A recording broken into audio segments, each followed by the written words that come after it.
Oke, bismillahirrahmanirrahim. Halo guys, assalamualaikum warahmatullahi wabarakatuh. Jumpa lagi bersama kami di Marola Channel. Apa kabar semuanya? Semoga sehat selalu, panjang umur, dan diberikan rezeki yang banyak sampai 7 turunan. Amin ya rabbal alamin. Dan terima kasih banyak bagi yang telah mengklik video ini. Semoga kalian semuanya masuk surga. Amin ya rabbal alamin. Guys, geger, rakyat Indonesia mulai bergejolak. Presiden Prabowo resmi menerima Indonesia menjadi tempat uji coba vaksin TBC. Beberapa hari yang lalu, Indonesia dikunjungi oleh pengusaha Amerika Bill Gates yang ingin mengajak pemerintah Indonesia untuk bekerja sama dalam mengembangkan vaksin TBC untuk diuji coba.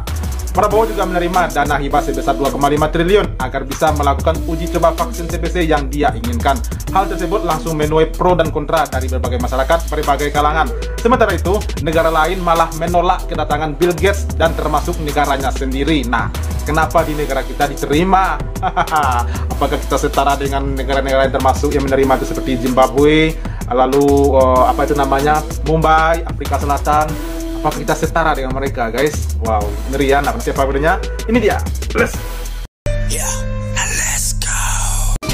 Presiden Prabowo Subianto menerima kunjungan dari Bill Gates di Istana Merdeka, Jakarta.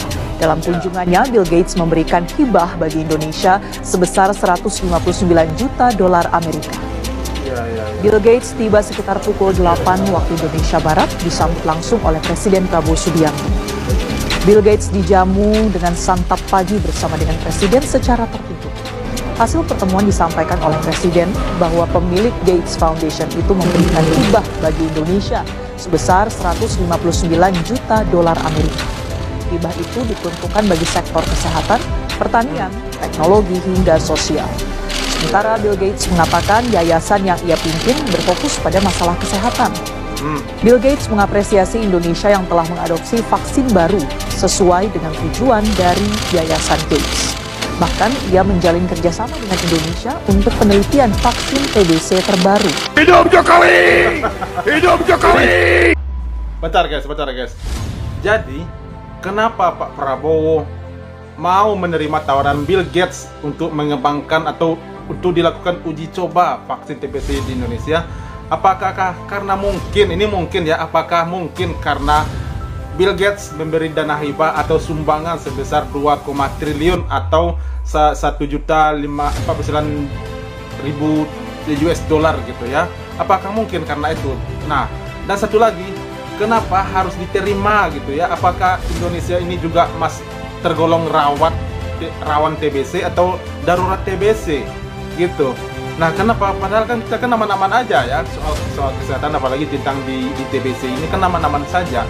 Kenapa Pak Prabowo mau menerima tawaran tersebut sementara negara lain, negara yang besar-besar berkembangnya menolak hal tersebut gitu ya? Apakah kita setara dengan Afrika Selatan? Apakah kita separah Zimbabwe gitu ya? Atau Mumbai atau dan yang lainnya gitu? Nah, ngeri guys. Oke guys, kita lanjut.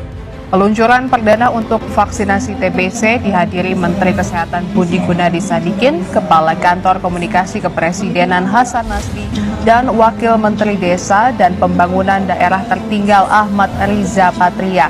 Menkes menekankan pentingnya vaksinasi TBC lantaran penyakit ini masih berbahaya. Tercatat sebanyak 100.000 orang meninggal setiap tahun akibat TBC. Meski begitu, Menkes mengakui bahwa vaksin memang tidak 100% menghilangkan penyakit menular TBC. Namun, tingkat penyembuhan vaksin tersebut sudah terbukti secara saintifik. Menkes menargetkan Indonesia bebas TBC pada tahun 2030 sesuai target WHO. Vaksinnya sudah ada. Sekarang dalam tahap clinical trial terakhir. Sama seperti COVID, ada clinical trial 1, aman apa enggak? Clinical trial 2, bisa di manusia, aman apa enggak? 3, dia lihat efektivitasnya. Kalau dikasih yang sembuh berapa persen? Nah, sekarang Indonesia menjadi tempat clinical trial 3. Sudah jalan, 2000-an lebih sudah disuntikan. Itu dilakukan oleh siapa? Oleh peneliti-peneliti dari Fakultas Kesehatan Masyarakat Universitas Indonesia dan Universitas Pajajaran. Jadi yang melakukan itu peneliti-peneliti semua untuk melihat. Kita harapkan kalau bisa sebelum 2029 itu bisa formal diluncurkan. Iya. Jadi kalau berhasil boleh lah ya, kalau berhasil. Tapi kalau tidak berhasil, terus siapa yang bertanggung jawab? Ya enggak? Kalau berhasil sih kita apresiasi ya, tapi kalau tidak berhasil siapa yang harus bertanggung jawab gitu. Itu yang dipermasalahkan masyarakat saat ini gitu ya. Jadi satu lagi, kenapa harus di Indonesia? Kenapa Pak Prabowo harus menerima tawaran itu? Kan masih banyak tuh negara-negara lain yang menolak. Kenapa kita juga tidak harus menerimanya? Nanti dulu, evaluasi dulu, teliti dulu gitu ya. Dan satu lagi yang paling mirisnya, mereka melakukan uji coba di sini di Indonesia, Bill Gates malah berkantor di Singapura. Nah, kenapa tuh? Pak Prabowo yang saya hormati, kami ingin menyampaikan sesuatu yang sangat penting untuk negara ini. Presiden Trump telah sadar dan berani keluar dari WHO dengan alasan karena beliau merasa tertipu, dan beliau menyatakan atau menolak Pandemic Agreement dan IHR Amendment karena dua-duanya ini akan mengancam kedaulatan nasionalnya. Presiden Putin juga menolak Pandemic Agreement dan Amendement IHR, dan ini sudah terjadi pada awal-awalnya, jadi sudah dari dulu. Maka Pak Prabowo, demi keselamatan dan kedaulatan negara kita, kami mohon, satu, keluar dari Pandemic Agreement. Dua, keluar dari IHR Amendment. Ketiga, cabut mandatory vaksin di Undang-Undang Omnibus Law Kesehatan dalam waktu yang sesingkat-singkatnya. Merdeka. Bill Gates did not invent. Berarti benar kan negara-negara besar lainnya, negara-negara maju lainnya itu menolak apa yang disampaikan oleh Ibu tadi ya. Tetapi kenapa kita pemerintah Indonesia malah menyetujui dan menerima, malah menyanjung-nyanjung seperti itu? Apakah kita masih banyak penyakit-penyakit yang menular seperti itu, seperti TBC gitu ya? Kenapa harus Indonesia? Kenapa harus banyak lagi yang dikorbankan gitu ya? Anything. The basic program was made by some mathematics professors in a college. The office operating system was by a software engineer, and he bought it for 50,000. He's built the empire by creating patents on software. And the first WTO meeting in Singapore gave him tax concessions, which is why all the IT industry moved to India. The fact that Silicon Valley became India's Silicon Valley is because they could save $40 billion annually, paying lower wages for the same work. It was an outsourcing of software, all for Bill Gates. And then he started to put some of his money into philanthropy. And everyone thinks, wow, he's such a generous man. He gives so much. I've done an analysis in the book. Every place he gives to is his former future markets.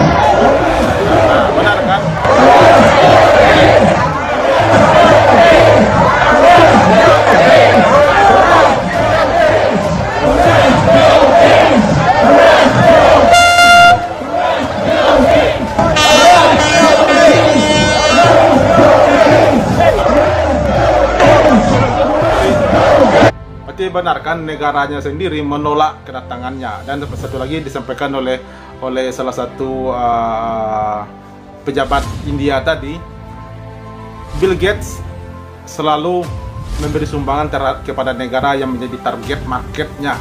Nah, salah satunya Indonesia ini, yang dia telah menyumbangkan uangnya 2, triliun rupiah dengan target untuk bisa melancarkan aksinya untuk mengembangkan vaksin untuk TBC. Nah, terbukti kan? Oke guys, lanjut.